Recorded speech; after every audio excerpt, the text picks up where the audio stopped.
Maglolipad na tayo muna. So, ito na yung finish product.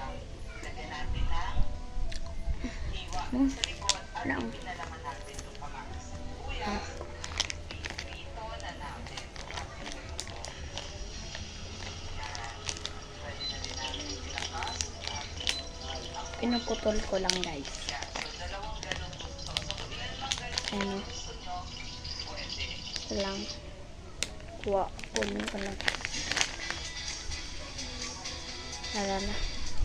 Dalawa muna muna yan.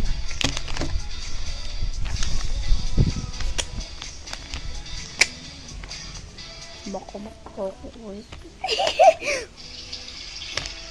Okay, so, habang piniprito natin yung galong mo, bakit ba galong mo ang pinili natin?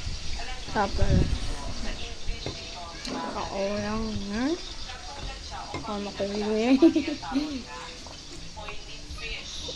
Okay, so pag sinabi natin oily fish, Wait lang, guys. marami siyang vitamin. Nay, Ibig sabihin, di ba pag maraming tubig na iinom, hindi mag-uubos? kasi meron siyang, dahil oily fish siya, mayaman siya sa omega-3 fatty acids. Tama guys nga ako.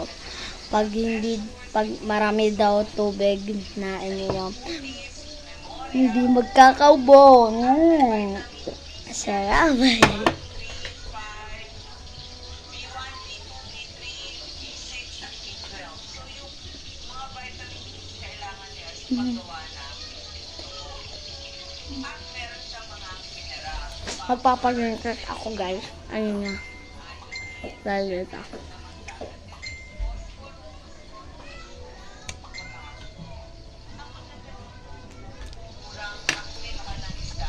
Habang nag-aaral ako guys. Siyang source ng protina para dun sa Grade 4 na po. Ay, grade 3 na pala ako.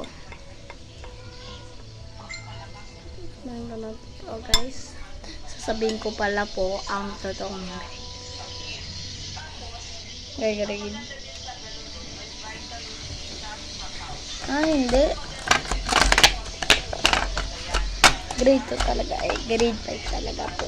Charot. Grade 2. Ganyan yung gano'ng katangkad ako. Look.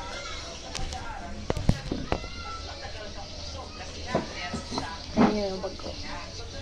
Ayun. Ayun.